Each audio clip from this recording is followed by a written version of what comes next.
Coach, back at it on a Monday, a homecoming week behind us. It was a strong weekend for your team, able to outlast the Cardinals, and now an opportunity to look towards Kent State. Wrap us up the week and get us ready for this one. It was a fun locker room on Saturday. Far from perfect in any of the three phases, but felt as though it was just a collective team win, and took the ball away and took care of the ball. Played pretty good on special teams. I think the biggest takeaway for me and for us was just our response from the week before. We really, it was hard losing the first MAC game at Central. By the time Tuesday came around and started our practice, our guys were really, really locked in, focused, and determined to get better. And I think that, just built up through the week. It was just really good.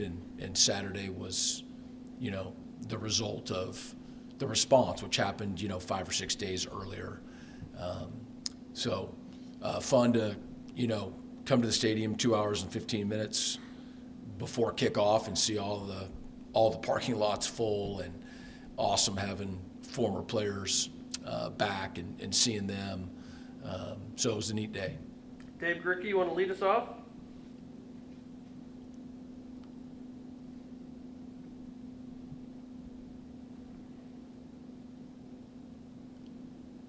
We'll come back. Yeah, Coach, can you talk about what it's going to take to pile some wins together? Because obviously now you're converting these third downs. You're doing that much better. Austin's doing much better. What does it take? Obviously, it's all about matchups and things like that. And you talked earlier, 10th year in this league, you've got to be perfect to win because everything's so close.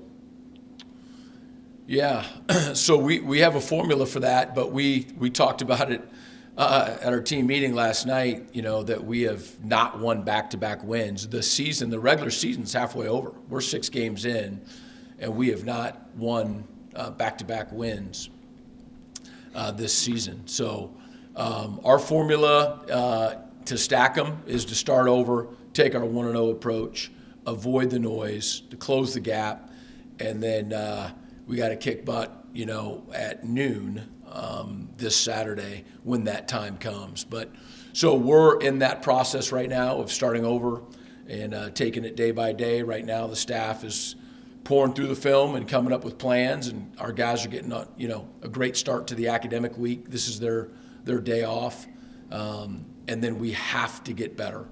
We have to get better, and then Saturday will be here before we know it. But that's what it's going to take. That's our formula, and we're excited about the challenge.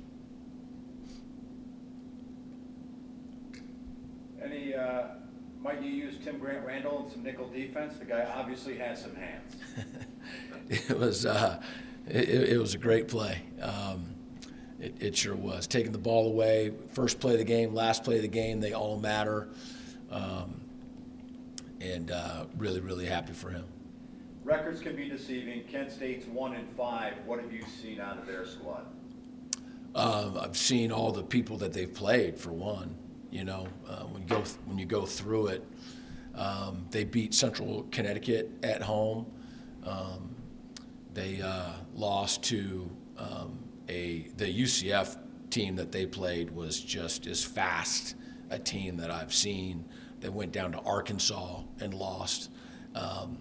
And then they've played 2 teams that are 5-1 in our conference right now in Ohio and in Miami. And so I'm leaving out Fresno. Fresno had the second longest winning streak in the country when they went to Fresno to play them. So records, we really don't pay attention to that. We just watch the film. Another thing you probably don't pay attention to, but you're 1 win away from tying Fred Trosco for wins at Eastern Michigan. You'd be number 2 on the list. Is there any chance during the season you reflect at what you've accomplished over the decade when you're in the heat of it, or what this would mean to you as you move up the ladder as far as wins at Eastern Michigan? Honest to God, I have no idea what you were just talking about until you explained it. So that is certainly not on my mind. And I'm going to say this so I don't sound as though I'm trying to be self-serving. I had to be reminded about Sampson's deal, not this week, but last week when he tied it. I mean, I was aware going into this week. That's just not on, I want to say my radar, but I would say our radar. Now, we celebrated Sampson. That is a big, big deal. We did it in the locker room. We did it yesterday. And that, he's got games left, so that number's going to increase.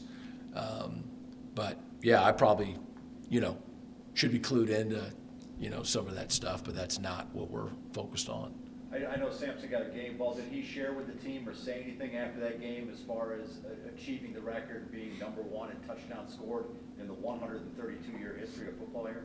Yeah, I mean, Tim, you can, chime in on that too. What he did was he said, there's no way in the world I could have done any of this without the current offensive line, tight ends, and all those guys, through the years that have been here with him. And, and you could tell that he meant it, I mean, he just, yeah, that's what he said. I said that in the locker room after the game. Thank you, Coach. Yeah. Alex? Coach, when you rewatched the Ball State game, I just wondered if you had any major takeaways or anything that you learned when you watched the film. Differently than what we had sort of felt.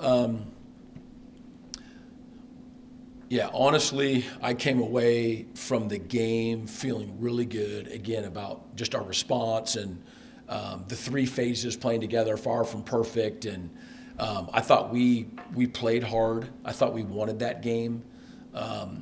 But after watching the film, I was probably more disappointed and frustrated than I was right after the game. And just, again, lack of execution, some fundamental things that we have to be getting better at. Again, this game 6. We're halfway through the regular season. So those are my true thoughts on it. On offense, obviously, more points on the board. We're talking about how offenses get better, but at the same time, we're probably still letting a little too many tackles for loss, too many tackles behind the line of scrimmage. What's kind of the biggest cause of that? Is it just execution, or how much of it is just not being at full strength injury-wise? Yeah, we did. We had multiple people playing on the offensive line. The sacks, credit them, but those, were avoidable. I do think that is an area that we, and it's collective. It's all 11, that we failed last week, and know that we can do better.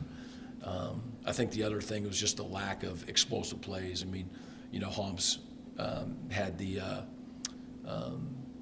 seam there off the bubble and was really good, but we just didn't have as many explosive plays as we need to have. Barry Manning, he's starting to get a little bit more playing time as a redshirt freshman secondary guy. Had the big fumble that he caused. It was a game tackle, but he really let on the hit. What did you see out of that play, and how is he kind of coming along development-wise? Yeah, we're really pleased with Barry. A lot of work on the special teams units, but then his playing safety as well. And he's developing quickly. We're really excited about him. And my last, Bennett Walker, he was hit for targeting on the last drive of the game or towards the end. How is that going to affect your personnel changes, or who's going to play in the first half of next week? The next game against Penn State. Yeah, so he's out for the first half, and we haven't determined starting lineups and all that right now. But it'll be all guys that you've seen before, as we go through the week. Thank you. Yep. Blake? Coach, we've talked about your run defense, and you guys did a great job this week. I think only allowed 148 rushing yards, the second fewest all year. Who do you give credit to for that in that aspect?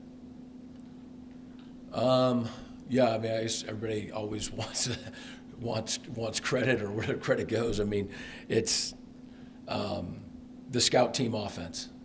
How's that? For giving those guys an awesome look. Usually not having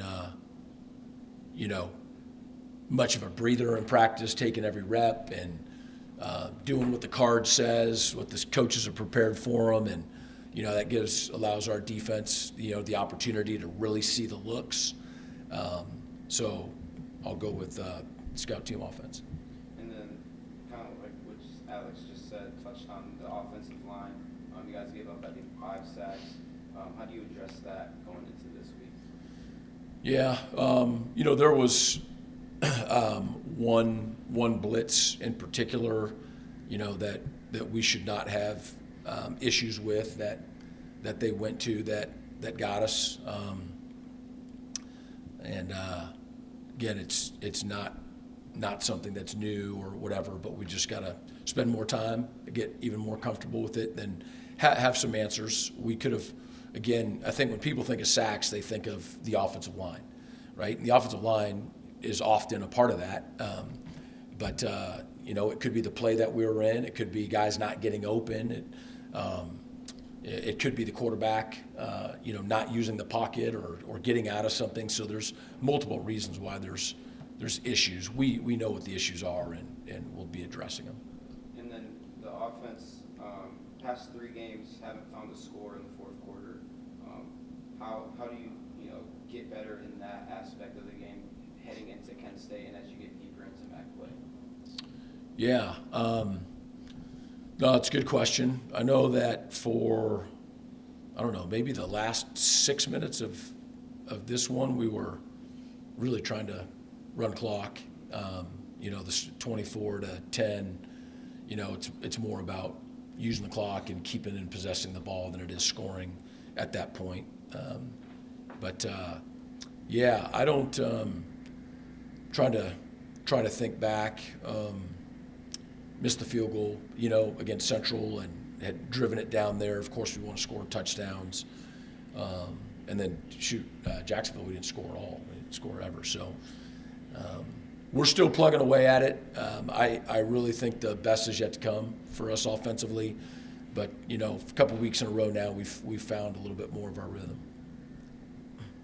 Coach, your 2 players today, Tim Grant-Randall as well as Tanner Knue, what have they meant to you on a personal level? Just, we know they're on-field accolades, but what, on a personal level, have they meant to you? Well, I'll just tell you a little bit about TG here because, I don't know, how he's going to present himself in this formal setting, but he is a fire plug, and you need that in football. I think negatively people talk about, when you talk about leadership and all that, is like, well, I'm not a rah-rah guy and all that. Well, you need some rah-rah.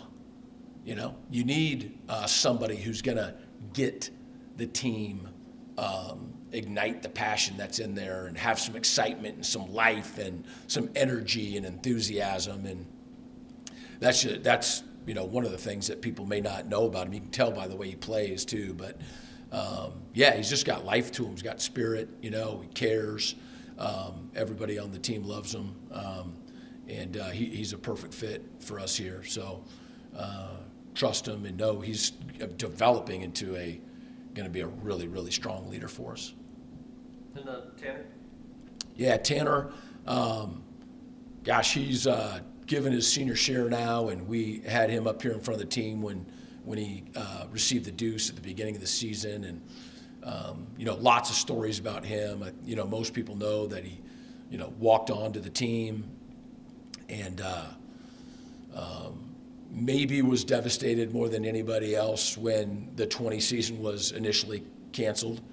And part of that because he had worked so hard, even not being from here, but, he was just working every day.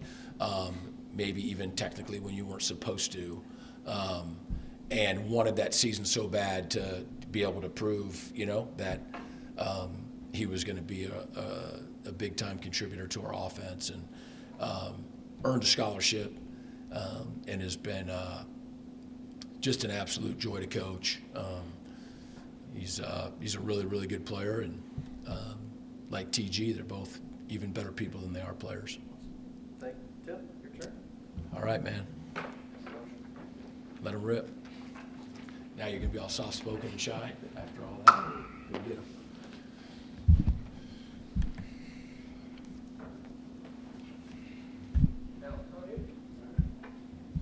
Tim, could you take us through what's clearly one of the greatest interceptions in school history from your vantage point? Well, Justin Jefferson really made a great play. The running back had went out for a wheel route, and he made a big hit. And so he kind of gave me an early Christmas present with the ball popping out and going to me. So credits to him for making a really big play. So, and I just happened to catch it. Like we work ball disruption every day and work on tips and overthrows and things of that sort. So I just made a great play, and he also made a great play. So it was just kind of a boom situation. I just happened to make the play, make the catch. The ball landed in your hands, so it's going through your. Now what happens? Because you ran towards where the ball came from. Yeah. So at first I was gonna try to reverse field, but Joe Sparaccio ran by me. Was like, get down. So I was like, yeah, just get down. Like, just try to win the game. Like, put the team first, just try to win the game. Like, we don't want any fumbles or anything like that. So just really just went through my head just to get down. Just like, let's end the game and get home with a dub. So. Who was the first person to blow up your phone when you got back to the locker room? A lot of people know I came from JUCO, so like all my JUCO teammates and high school teammates and friends and family, they was like, oh my gosh, like you got an interception, like, oh my gosh, like everybody was just going crazy. Like my phone's been buzzing still to this day. So like it was just a really like a great situation, great play, like. But I guess I owe my teammates for it. Like Justin, I wouldn't have even had an interception or had a chance if Justin Jefferson didn't make a hell of a play on that or a big hit on that play. So crazy. You talk about the defense as a whole. You guys have done really good, and especially in the first quarter, either keeping guys off the board or limiting them to one score. You keep Ball State to 10 points. I said to Chase Klein last week, it seems like a bend, not break defense. Yes, sir. He was almost offended by that term because we're not trying to bend at all. Yeah. But why has this defense been so successful and so good at limiting teams offensively? Well, I really feels like all of 11 of us, we really have like a hungry mentality, like to really try to keep people from not scoring. And like even like when we get in the red zone, like we sometimes we bend, but like we don't break at all. Like we just so hungry to like not let people in the end zone. And I know sometimes like the yardage might look different, but we just so hungry to not let people in the end zone and really get people off the field. And like when everybody's like all 11 of us is on, like it's crazy. Like everybody's flying to the ball, like really not trying to let anybody in the end zone. And so like we just have a relentless pursuit and relentless attitude to not let people in the end zone. And also in the first quarters, like we just always come out like we love when like last game we love having kickoff first, so we know we're gonna step on the field and set the tone for the game. So like that's like really our attitude is to be relentless in pursuit to the ball, and like everybody just hungry to get the ball out or to stop them from getting in the end zone. So that's really like the identity of our defense been this year. What's been the Ben Needham effect on this defense? Man, Coach Needham, that's my guy. Like he loves like D lineman making plays. I mean, he was our DN's coach last year, so I have a really good relationship with him, and he loves bringing heat. Like he loves blitzing. He loves when D linemen get back there, when the corners are blitz. He loves doing all types of things in this new scheme. So I really love what he's doing with our defense, and I think we're still on the brink of something great. Like I think we're just getting started on the defensive side of the ball. So he's really like helped us and like making us see like a defense in a new light. Like we're just like hungrier for more. Like every week keep bringing more. He's just putting more on our plate, and we just love it. Like this is just the things he's done with our defense we just love. So I really think that he's helped us a lot. In your mind, Tim, what's it going to take to string back-to-back wins together? Not only that, but go on a run here and try and make a difference in this division and try and get yourselves to Detroit? Well, I feel like we can't overlook anybody on our roster. I mean, on our schedule for the rest of the year. I mean, Kent State's a really good team. No matter what their record is, they played a really hard team. They played Arkansas. They played Fresno State. I've watched some of that tape already. They're a really good, skilled team on offense and defense. So we really can't overlook anybody, no matter what their record is, and just try to go 1-0 every day at practice and in games. So I feel like we just got to keep having that same attitude on offense and defense and special teams. And I feel like we'll really get the string of wins together because everything's starting to seem like it's kind of clicking right now. So we just got to keep building that identity for our team and what the 132 team is going to do. So I really feel like we're on a good path, and if we just keep going 1-0 every day at practice and in games, we'll be on a really good string of wins. Thank you, Tim. Tim, you talked about how Coach Needham loves to apply pressure at a lot of different spots around the field, and pressure is certainly the name of the game for you guys. For your position group, really, like that's where it all starts. That's where it kind of manifests into everything else. Can you kind of explain why it's so important for guys like you to just like really create havoc in the trenches? Yeah, so our coaches, Coach Bo Alexander and Coach Steckel, they really hone in on like getting heat at the quarterback and getting heat at the running backs. Like we work so many drills of trying to reset the line of scrimmage and working our slant steps for when we're bringing different coverages and things like that sort and different blitzes. So like I feel like it really starts on the practice field with our coaches and how our coaches' mentality is of just setting our mindset to that we're the tone setters on the field every time. That the trenches is what sets the tone every time. So I feel like our coaches, like I said, Coach Steckel and Coach Bo Alexander, they really set the standard for us to set the tone on the line of scrimmage and trying to push that line of scrimmage backwards every play. So I really feel like they set the tone for that. You know, this is a school where it definitely you guys bring in a lot of junior college talent, you being one of them from Blinn, right? Yes, sir. You know, how does that experience helped you get to where you are right now? Like I said, you know, I'm being a JUCO product. I've always wanted more. I've always been hungry. So coming to a school like Eastern Michigan, like it's a bunch of like same people, same-minded people. Like everybody has their own journey, and everybody is some type of like have some type of hunger. Like Tanner, that's coming up next to speak. Like y'all heard his story. Like what an incredible story that is. What an incredible player he is. Like he's always everybody at Eastern had to come up from the mud to get where they're at now. And that we're all just hungry, like, to want more. Like, we got P5 transfers, people that told they weren't going to be able to play Division I, and everybody just came together, and we just relentless. Like, everybody had some type of adversity they had to overcome, and that's why I feel like what makes this team so great, what makes this university so great, that whenever they try to throw dirt on our name, like, we always rise to the occasion. So I love that. You know, and like my last one, like you're a Texan that came up to Michigan. Yeah. Of course, like, you know, you got to deal with the cold and everything. Yeah, but you're yes, also sir. going into like a situation where you're playing on a great turf too. Yeah. Like, you have to like seriously love the sport to like play in colder weather Yeah. on the great turf. You know, how is just like the whole change of scenery just been for you? Well, it actually wasn't that hard because my mom is originally from Flint, Michigan. So as a kid, I came up here during the wintertime to visit grandparents and things sort of family. So it wasn't that hard of a transition as I thought it would be.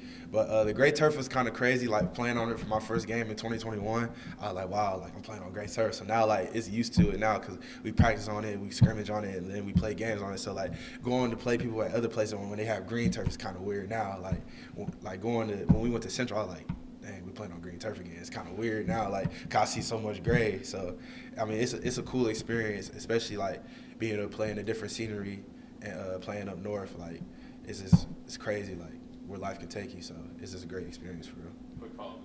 Was it weird kind of playing on the blue last year though? The blue was kind of weird, but you know, like being a young kid playing on NCAA and things of that sort, you always see the Boise blue field. So it was just kind of like more like a surreal moment. Like, dang, I'm playing on. Like I didn't play it on two out of the 3 FBS school stadiums that have different colored turf. I mean, I wasn't here in 2019, but if I was here in 2019, I would be able to say I played on 3 out of 3 for the coastal game. So it's just a crazy experience to be able to say I played on the blue and the gray turf.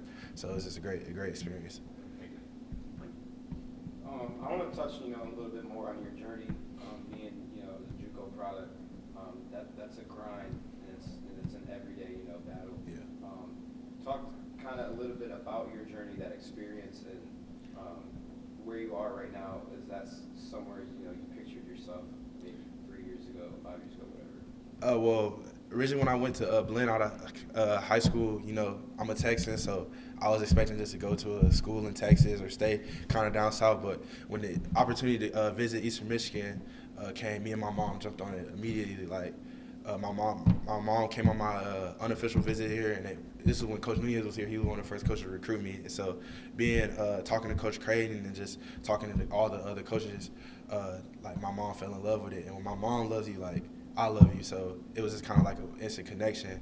And then just the grind of JUCO, like, it was an everyday process, especially because COVID had hit when it first happened. So it was just everyday process, but just telling myself that I would make it out and I would be a Division I player. Like, I just stayed hungry, and a blessing came, and that was Eastern Michigan. So I'm so happy that I was able to become a part of Eastern Michigan, what's going on here. So I'm just humbled to even be here. So it's a great experience. And then you get your first career interception last minute of the game, homecoming game, kind of seals the deal for you guys. Talk about that moment and that experience, because that's it's the last minute of the game, so that feeling's still fresh. Yeah. Walking off the field, entering the locker room. So talk about just that moment. Man, like that moment was crazy. Like I owe it to my teammates. Like, man, I couldn't even get to the sideline to sit down. Like, I was talking about, it was like 50 people in my face grabbing me, trying to take my helmet off. Like, just like the guys were just so excited for me, and like that's like the relationship we have here. Like, whenever somebody makes a play, like we're just so excited. And so like I was like, that's why I really started running down the sideline, because like I saw the whole team like trying to corral me, and I was like, no, I'm not trying to get tackled. Like, I'm not trying to get tackled. So I would start running. I was like running down the sideline, like not trying. I was like, oh, I can't go to offensive sideline. So I just started running down the sideline. So like it's just like it was just a crazy moment. Like I said, Justin Jefferson made a hell of a play by knocking the ball out and knocking number 15 out his cleats, damn near. And so it was just a great play by him as well. And just to seal the deal was even better. On homecoming game was just even better. So it's just a blessing that we was able to walk out with the dub. And it's always great to make a great play, but you gotta also give the people around you their credit too, because we was playing great coverage in the back end to even check down, to throw the check down route. So I give credit to where credit is due, or across the whole field. So it wasn't just an individual play; it was a whole team play. So that's really what I think my about last question, you caught me off guard. You said your mom's from Flint, right? Yeah. I'm born and raised from Flint. Okay, okay. So, is there, any stories she told you about Flint? Has she taken you, have you been to Flint? Yeah, so I've been to Flint multiple times. My cousin, he currently stays in Grand Blanc, right outside Flint, and so he comes to every home game. He's actually went to Jacksonville State game as well. So I have a lot of family members. Like, I'm always texting the team where chat like, hey, can I get extra tickets? Because all my family members on my mom's side, like, oh, we're coming to the game this weekend. We coming to the homecoming game. We coming to Central Michigan, right up the road from Flint. Like, so it's kind of a surreal experience, like being able to play like where my mom was like made at, like in Michigan, and where my family roots are at. So it's kind of like even a more surreal moment every game. Like, even though I'm from Texas, like it's kind of feel like when I'm playing for Eastern Michigan, I'm also playing for another part of me, like another home state, like a secondary home state. So like, you know how people say, oh, I want to always play for my state. It's kind of like when I'm playing for Eastern Michigan, it's like, dang, I'm playing for my mom's state as well. So it's kind of even a bigger deal when I put that E in the EMU on my back. So it's just another experience. All right, thanks, Tim. Thank you. Now we'll bring up Tanner Knue. How you doing? Good, how about you? Good. How you guys doing? Good, how you doing, Tanner? Good. This offense has really seemed to click the last couple of weeks. Austin seems to be in a better rhythm. From your vantage point, what's been the difference since the Jacksonville State game? I think it's all confidence and execution, because you think about all the work Austin's put in the offseason, all the work this entire offense has put in the offseason. Like, we put in the work. It's all about executing, and I think that the last 2 weeks we've been executing a lot more. So. Probably our first chance to talk to you. What has wearing the deuce meant to you this season? It means a lot. Like, first, it's an honor, it's a blessing, but it's also like a huge responsibility too, because I'm not only playing for God, my family, this university, but I'm playing to honor D. Reed's legacy as well. So it's a huge responsibility. J.B. Mitchell has played very well over the last couple games.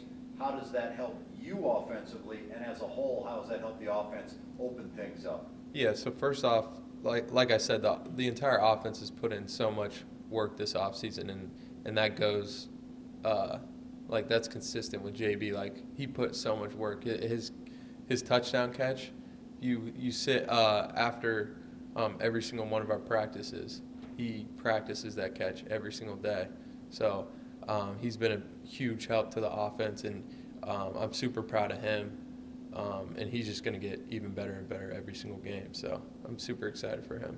How are you feeling health-wise? You had some quad issues earlier in the season, but are you feeling as good at any point in this season right now? Yeah, like, obviously when you get out on the field, you don't really feel anything, but I feel like I'm getting closer to 100% every single game. So. I asked Tim the same question, but what does it feel like from your standpoint it's going to take to get a win over Kent State, get back-to-back wins, and really get a roll going here if you guys want to achieve the standard of going to Detroit and competing for a MAC title? Yeah, so TG really hit the nail on the head in that Kent State's a really, really good football team. They got some really good players, especially on their defensive side of the ball. They're coached really, really well. So it's going to take our all this game, and that starts on today, our preparation. Your preparation is key. You don't win games on Saturday, you win them throughout the week. So I think it all starts with our preparation. What do you know about going through the MAC grind now that you didn't know when you first got on campus? So when you first get on campus, you don't really realize like how competitive the MAC is. I honestly think the MAC is the most competitive conference in the FBS, and you can win every single game, but you can also lose every single game. So you got to come with your A game, and that's the same thing this week. Like I said, they're a really, really good football team, and we got a great challenge ahead of us. And if we do not come with our A game, we could definitely lose this game. But I think just knowing the guys, like we're going to come with the right mindset and have a great week of preparation. Polsko's gotten healthy. What kind of difference does that make offensively? I mean, it's a guy that you could trust, a guy who's really a good run blocker and a good pass catcher. So he's going to bring a spark to our offense. What responsibility do you feel blocking downfield to help out guys like Samson Evans and Jalen Jackson?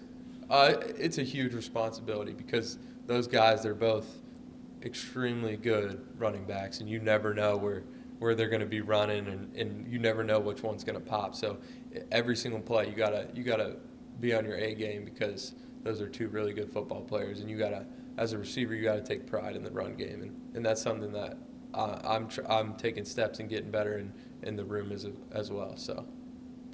Thank you, Tanner.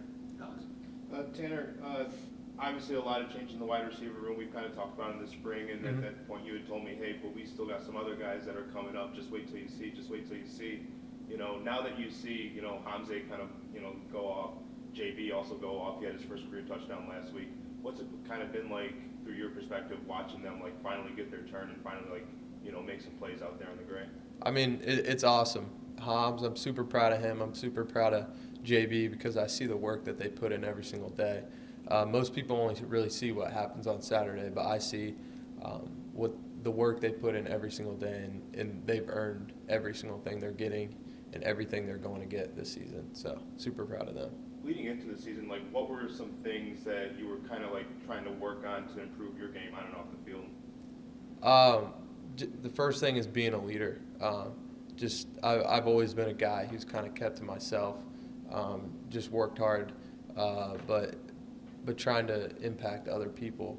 That's the biggest thing. And then obviously there's some technique things and getting bigger and stronger. So every single day you're trying to think of ways to get better, and that's what I did this offseason.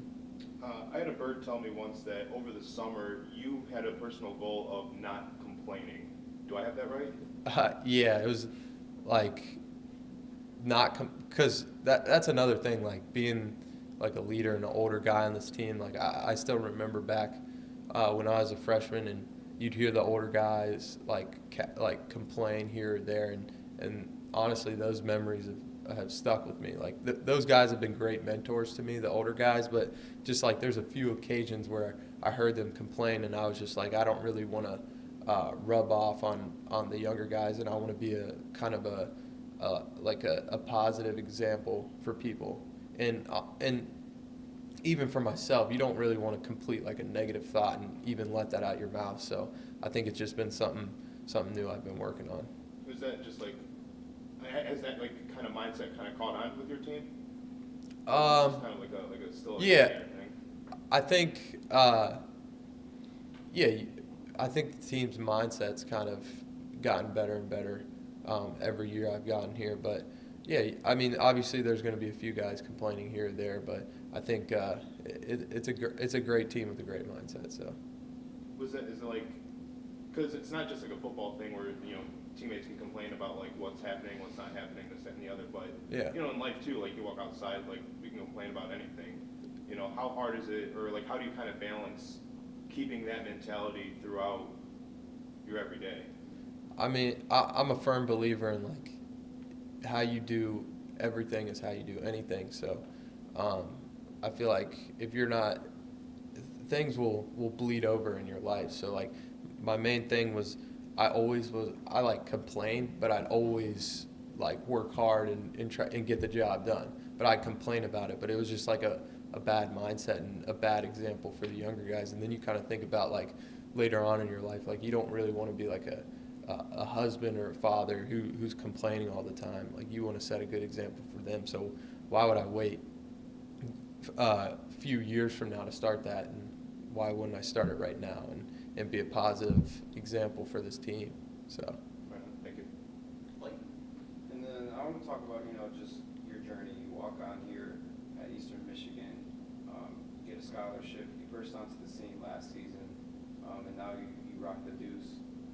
Just talk to me about that journey and that experience, how it's, shaped your character now. Mm-hmm. So I think, like, throughout my journey, it's taken, like, everybody, my family, my parents.